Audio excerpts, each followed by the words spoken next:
In 1942, a team of paleontologists led by Dr. David H. Dunkel ventured into the Hell Creek Formation in Montana to search for dinosaur bones. The Hell Creek Formation is an incredibly important paleontological region. The area has, and still does, give us amazingly good fossils of multiple different species, including Triceratops, Tyrannosaurus Rex, Ankylosaurus, and Torosaurus, plus a whole heap of others. It was there that Dunkel found what would eventually become one of the most hotly contested fossils in the history of paleontology. The fossilized skull clearly belongs to a member of the Tyrannosaur family, the group of theropods that includes T-Rex, Tarbosaurus, Albertosaurus, etc., but it's significantly smaller than most other Tyrannosaur skulls from that time, measuring only about 22.5 inches from tip to tip. After Dunkel extracted the fossil, he brought it to the Cleveland Museum of Natural History, where paleontologist Charles W. Gilmore described it as a new species of gorgosaur called Gorgosaurus lecensis in a study published after his death in 1946. Then in 1988, the fossil was re-examined by Robert T. Backer, Michael Williams, and Phil Curry, who re-described the specimen as a new genus of Tyrannosaur they named Nanotyrannus, initially indicating that the specimen was likely an adult due to the bones of the skull being fused together.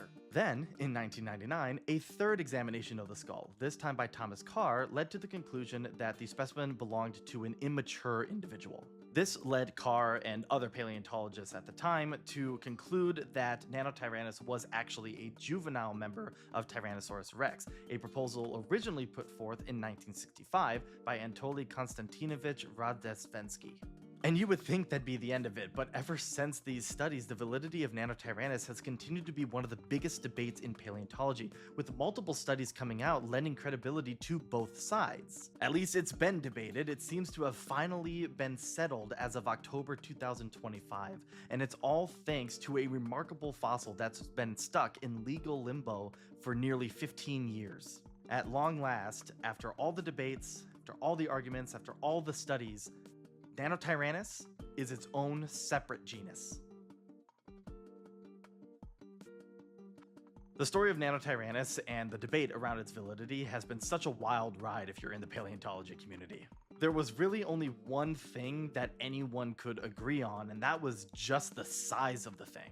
The dinosaur was a medium-sized tyrannosaur, and the holotype fossil has been estimated to have belonged to an individual that measured around 17 feet in length and weighing around 1,000 pounds. And in 2002, a more complete specimen was unearthed in Hell Creek by Carol Tuck and Bill Harrison. Nicknamed Jane, the fully restored specimen measures about 23 feet in length and likely weighed around 1,500 pounds when it was alive. But it was the skull of Jane that was most important. It was nearly identical to the holotype found in 1942, indicating that Jane and the holotype belonged to the same species. But in 2005, a conference at the Burpee Museum largely agreed that these pygmy tyrants did not represent adult specimens of a newly discovered species. Rather, they represented juveniles of Tyrannosaurus Rex. But even after the conference, the debate was never really settled, as other studies started coming out examining the two fossils that were available and giving conflicting results. But the general consensus by paleontologists throughout all of that was these Nanotyrannus specimens were not a valid species. They were juvenile T-Rex. And one of the biggest issues surrounding Nanotyrannus and its validity was simply the nature of the environment that it lived in. During the Upper Cretaceous, the continent of North America was split down the middle by the Western Interior Seaway, with both halves being completely cut off from each other. On the eastern side of the continent, dinosaur diversity was wide. There were tons of different species of hadrosaurs and ceratopsians and nodosaurs, ornithomimosaurs, etc., as well as a multitude of different species of predators, including dromaeosaurs and multiple tyrannosaurs, but it was different in the west. While the diversity in the west was just as big as it was in the east, with iconic dinosaurs like Triceratops, Edmontosaurus, Ankylosaurus, Alamosaurus, etc. living alongside one another, the number of corresponding predators was rather lacking. Only a few species of dromaeosaurs and just Tyrannosaurus Rex have ever been found. While there was a multitude of small, medium, and large-sized predators in the east, in the west there was just a couple small ones and one large one. This has led to the idea that the lack of predators in the West is simply because of the nature of T-Rex itself. Tyrannosaurus Rex was one of the largest terrestrial predators to ever exist, and it was certainly one of the most powerful. The The dinosaur had exceptionally well-developed senses, as well as a massive head powered by huge muscles that could deliver a bite force of over 400,000 pounds per square inch. That bite force allowed it to easily crush bone. It was literally the top of the food chain. No other animal even came close to it. But it was unique amongst predatory dinosaurs in that it seemed more than willing to regularly hunt prey items as dangerous as it or bigger than it, with multiple fossils showing that it hunted dinosaurs like Triceratops and Edmontosaurus on the regular, the latter of which was capable of getting to over twice the weight of the average Rex.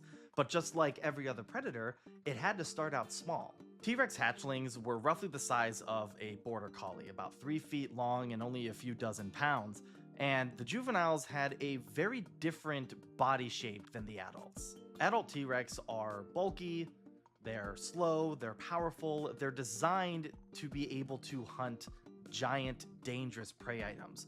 The juveniles, by comparison, are surprisingly lightweight and lanky, indicating that they might have fed on small, faster prey items like ornithomimosaurs. The discovery of a juvenile specimen of the closely related species Gorgosaurus in 2023 had the remains of a small oviraptorosaur called Cytipes in its stomach, showing that young tyrannosaurs hunted small, fast prey items. Juvenile T-Rex continued to feed on these faster, lightweight dinosaurs until they hit their teenage years, when they went through a rapid growth spurt, gaining upwards of 5 pounds every day until they were about 18 years old or so. During this time, they started to switch from those small prey items to the larger, more dangerous items that the adults fed on. Because of this dramatic change in not just body size, but also body design, it's been theorized that the mere existence of T-Rex prevents other large predatory dinosaurs from existing alongside it. Because of the growth cycle of T-Rex, they were filling the majority of available niches as they aged. Simply put, wherever we find T-Rex, we just don't find other large predatory dinosaurs, and that fact alone made the existence of Nanotyrannus as a valid genus difficult to determine just through the known fossil record. Another source of contention was the fossils themselves. The two specimens of Nanotyrannus that we had are clearly members of the same species based on the near exact similarities between the two. But they're also really similar to specimens of juvenile T-Rex that were available. Now, there are some noticeable differences, the biggest one being the number of teeth. The Nanotyrannus fossils have more teeth than the T-Rex fossils. Nanotyrannus had 15 to 16 teeth on both sides of the upper jaw and anywhere between 16 to 18 teeth on both sides of the lower jaw. And adult T-Rex specimens have 11 to 12 teeth on the upper jaw and 12 to 13 teeth on the lower jaw. While this was a point of contention for Nanotyrannus being a juvenile T-Rex, Thomas Carr published another study in 1999 showing that in Gorgosaurs, they lost some of their teeth as they grew and didn't replace them at all, indicating that the same could be with T-Rex. However, in 2011, a study published by Takanobu Tsutsujii looking at Tarbosaurus, another closely related species to T-Rex, found that as they aged, the juveniles had very little to no decrease in the total number of teeth in their jaws, and he had specimens younger than the Nanotyrannus specimens. However, despite these conflicting studies of closely related species of Tyrannosaur, both Carr and Tsutsuji noted that the number of teeth from individual to individual within the same age group varied significantly within the same species, indicating that the number of teeth was possibly just a factor of individuality. In other words, the number of teeth a Tyrannosaur had doesn't necessarily mean it's part of the same species or even that it's part of a separate species. So once again, the debate continued with arguments for both sides. And then in 2013, Peter Larson, the guy who originally unearthed the T-Rex specimen known as Sue, contended that you can distinguish Nanotyrannus by the proportionally larger hands of the Jane fossil compared to T-Rex, as well as a more prominent vestigial third digit. These are one of the many small discrepancies between T-Rex and Nanotyrannus, but none of them were so large as to actually validate Nanotyrannus as being its own genus. And it wasn't until 2020 where we were finally able to begin to settle the debate once and for all, and it all starts in Montana. In 2006, ranchers Clayton Phipps, Mark Eatman, and Chad O'Connor discovered a truly remarkable fossil that would eventually become known as the Dueling Dinosaurs. Consisting of both a Triceratops and a small Tyrannosaur, the fossil was found on a piece of land owned by two separate ranching families, the Seversons and the Murrays. The entire fossil is truly a remarkable find. Both dinosaurs are nearly 100% complete, with the Tyrannosaur being about 98% complete, and they were found almost locked together in combat, not dissimilarly to the famous fighting dinosaurs depicting a Protoceratops and a Velociraptor that died under a rapid burial process while they were actually locked together in combat. But subsequent studies of the dueling fossil has led to doubts over whether the dinosaurs actually died fighting each other, or if the way they were positioned, facing away from each other with their tails overlapping, was simply a result of the burial process and they might have died at separate times, just near each other. Regardless of that, Rancher Phipps enlisted the help of CK Preparations, led by fossil preparator Chris Morrow and paleoartist Katie Bush, to begin preparation of the specimen. The fossil itself actually had to be separated during the excavation process, with the Triceratops and the T-Rex being separated from each other in the rock. Any subsequent images that you see of the fossils in their original positions are actually just artistic renditions of the fossil. The find remained obscured from the public until 2011, when the ranchers, with the assistance of Peter Larson, launched a marketing campaign to actually sell the fossil. After several failed attempts to sell, Larson brought a poster of the Tyrannosaur, which he nicknamed Bloody Mary, to the 2013 annual meeting of the Society of Vertebrate Paleontology, where he pronounced it as a potential Nanotyrannus specimen. The presentation itself was actually met with a lot of controversy and ethical complaints due to the opposition of publications of privately owned specimens. It's kind of considered a no-no in the paleontology world. After that, in 2016, Dr. Lindsay Zano of the North Carolina Museum of Natural Sciences reached out to Phipps and began negotiations for actually purchasing the fossil. However, legal issues began to arise over who had rightful ownership over the fossil, as the Severson rancher family owned the majority of mineral rights on Murray Land, which is where the fossil was uncovered, and the dispute was over whether the fossils would be considered minerals and therefore fall under the jurisdiction and ownership of the Seversons or not. After legal rulings favored both the Murrays and the Seversons, with the latter ruling that the fossils were minerals, which angered a bunch of paleontologists, the case was brought to the Montana Supreme Court, where in 2020 they ruled that the fossils were not minerals and therefore belonged to the Murrays. This finally allowed the Museum of Natural Sciences to acquire the fossils, and as a side note, that ruling is significant not just for Nanotyrannus but for the entirety of paleontology, as it sets a precedent that fossils are not minerals, both in Montana and outside of Montana. Examination of the Dueling Dinosaurs fossil is still ongoing, but a bunch of information has already been revealed. It's one of the most well-preserved specimens of both Triceratops and the proposed Nanotyrannus genus, with the Nanotyrannus section of the fossil, like I said, being around 98% complete. That's insane. It's so well preserved that we even have skin impressions, and potentially we even have fossilized organs, stomach contents, and fossilized proteins. Using a high-precision uranium-lead zircon dating analysis machine, the fossil has been determined to be about 66 million years old, putting it right at the Cretaceous-Paleogene boundary, which is the very end of the existence of the non-avian dinosaurs. There's also multiple injuries on both the Triceratops and the Tyrannosaur, giving direct evidence that the two species fought each other. I want to get into more detail on the dueling dinosaurs and specifically the injuries found on both dinosaurs in the fossil, but that's something to cover in the future. Make sure to follow me for that. But the biggest significance of this fossil, at least so far, came in a study published on October 30th, 2025 by Dr. Lindsay Zano. And she has gone on record saying that she didn't want to just contribute to the ongoing debate over the validity of Nanotyrannus. She wanted to shut it down completely, and it appears as though she did so with this study. After spending nearly 5 years looking at this Tyrannosaur and comparing it to T-Rex and 200 other fossils, Zano has given definitive evidence that this specimen, Bloody Mary, is a valid adult representative of Nanotyrannus. And she lists in her study several pieces of observation that Bloody Mary is not a juvenile T-Rex, with one of those observations being in the skull. When comparing the Bloody Mary specimen to a T-Rex skull using CT scans, Zano and her team were able to see that the cranial nerves and the respiratory system of the two species were different from each other, with the Nanotyrannus specimen having an extra sinus cavity compared to the T-Rex. This would mean that if Bloody Mary was a juvenile T-Rex, it would have to absorb that sinus cavity as it matured into an adult, which is something that has no precedence in the study of any known amniote. The team also noted that both the Bloody Mary and Jane specimens' arms were larger than adult T-Rex, which means that if they were juvenile T-Rex, as they grew, the arms would have to get smaller over time.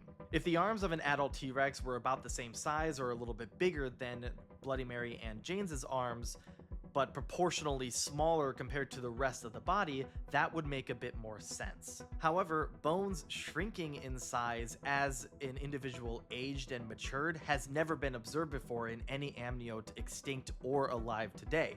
So this indicates that there is no way Nanotyrannus is a juvenile T-Rex. It's just not possible using that observation. The team found some other differences between Bloody Mary and T-Rex, including a shorter tail, comparatively longer legs, and more teeth in the skull. But the most significant observation was in the interior of the bones themselves. By taking thin sections of the bone to analyze the growth rings, which is a good way to see how fast an animal's grown and if it's reached adulthood, the team determined that Bloody Mary died between 17 and 22 years of age and had at least 14 years of solid growth. As a side note, the team also determined that the Jane specimen likely died between the ages of 8 and 14. Now, why is this important? Well, for Bloody Mary and Jane to fit into the expected growth pattern of T-Rex, they would have had to spend the first 2 decades of their lives growing rather slowly, plateauing for a little while, and then starting up a secondary, more rapid growth pattern into an adult T-Rex body. That growth pattern has never been observed before in any other known archosaur, and it also directly contradicts with the observation in the Bloody Mary's skull. The bones are fused together. All of this indicates that Bloody Mary was nearly, if not fully grown when it died, which lends even more credibility to all of the other observations that I mentioned in the last couple minutes. And because Bloody Mary was an adult when it died, it means that it's not a juvenile T-Rex, which means Nanotyrannus is an actual valid species of Tyrannosaur. As a side note, everything that I just mentioned likely means that we're going to start seeing a lot more re-examinations of the growth cycle of T-Rex, as our current understanding was based in part on the idea that these Nanotyrannus specimens were actually juvenile T-Rex. This also might change our understanding of something I mentioned earlier about the theory that as T-Rex aged, it filled so many of the available niches that it prevented other large predatory dinosaurs from living alongside it.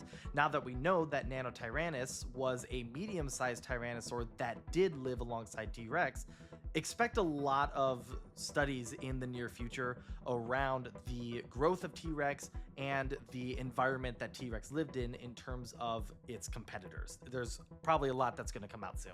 The response to this study has been amazing to witness. Everyone in the paleontology community is losing their minds. The thoroughness of Zano and her team addressing basically every part of the debate surrounding Nanotyrannus in this study has led to paleontologists, including doubters of Nanotyrannus like Thomas Carr, to accept Nanotyrannus as an actual valid species, which is just huge. That being said, there has been some pushback from paleontologists like Thomas Carr and a few others. Not in that Nanotyrannus is not a valid species. They are agreeing that it is with this study, but they're pointing to a different part of what Zano's study was about, specifically regarding the Jane specimen. Instead of classifying the Jane specimen as a member of Nanotyrannus lecensis, of which the Bloody Mary and the holotype specimens are a part of, Zano is reclassifying Jane as its own separate species of Nanotyrannus called Nanotyrannus lethaeus. From what I understand, Carr is saying basically that there's not enough differences between Bloody Mary, Jane, and the holotype to warrant Jane being a separate species of Nanotyrannus. Rather, it should just stay as part of the Nanotyrannus genus.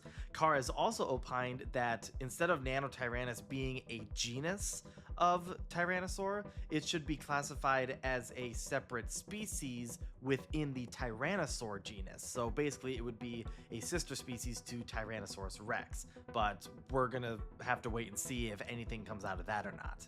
Other scientists, like Steve Brusati, are saying that while Nanotyrannus is now a valid genus of Tyrannosaur, we still need to be a little bit cautious when we're looking at placing other specimens into it. He's worried that we'll start putting all juvenile T-Rex specimens into the Nanotyrannus genus rather than actually making sure that they are in fact Nanotyrannus or juvenile T-Rex. Basically, he's saying that out of the juvenile T-Rex specimens that we have, not all of them are going to be Nanotyrannus. Some of them might be, but not all of them are going to be. So we need to be careful when looking at them now.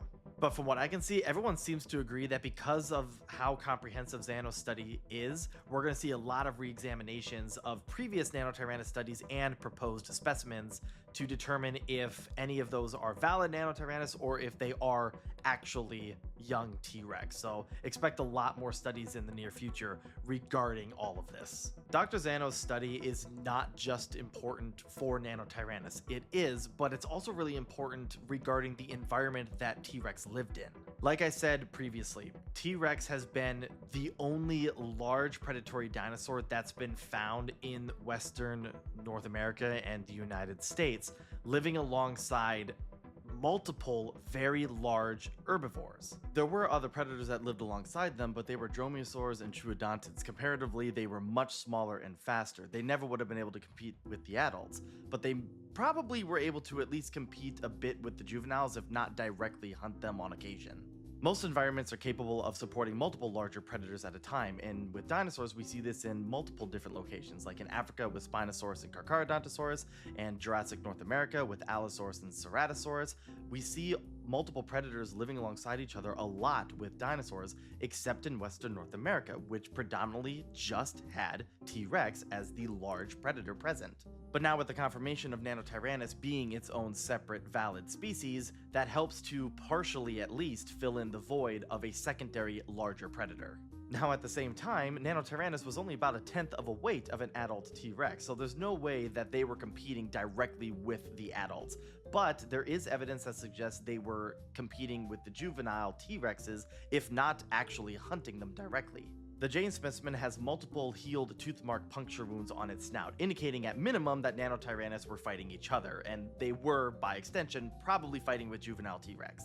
But again, there's no way Nanotyrannus was competing directly with adult T-Rex. There's just simply too big of a size difference between the two species for that. And it seems as though T-Rex specifically was adapted to be able to fill multiple different roles as it aged. Again, starting out hunting smaller, faster prey items, and then transitioning as an adult into those larger prey items, filling in the role of apex predator of its environment.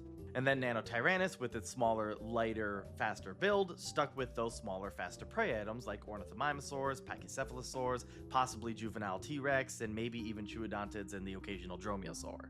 And the Dueling Dinosaur fossil possibly indicates that Nanotyrannus, at least on occasion, tried to hunt Triceratops, but again, there's a lot of ongoing debates over whether that fossil actually shows those two animals fighting each other, or if they just happen to die near each other circumstantially. And all of this might even change our understanding of the previously mentioned idea that T-Rex, as it aged, filled multiple different ecological niches, now that we know for a fact there was another medium-sized Tyrannosaur living alongside it. And I'm really excited to see what future discoveries and studies show about our understanding, or lack thereof, about how these two predators lived alongside one another.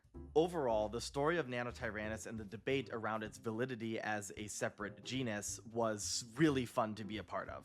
I myself made a video about 1.5 years ago regarding this debate when Nicholas Longrich and Evan T. Saida released their study in 2024, suggesting that Nanotyrannus was actually its own species. And when that study came out, I, along with just about everyone else I knew, were skeptical about their findings. But that's what makes paleontology so much fun, because we get to have these discussions and arguments and debates around the validity of certain animals and the behaviors of certain animals and all of that. It's just such a fun community to be a part of.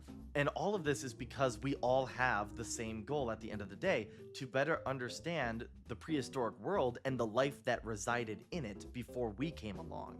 Being able to settle a decades-long debate over the validity of a contentious set of fossils has been so much fun, and now we all get to move on to other debates regarding other species, while at the same time looking for more fossils so we can better understand the world of the Tyrant Kings.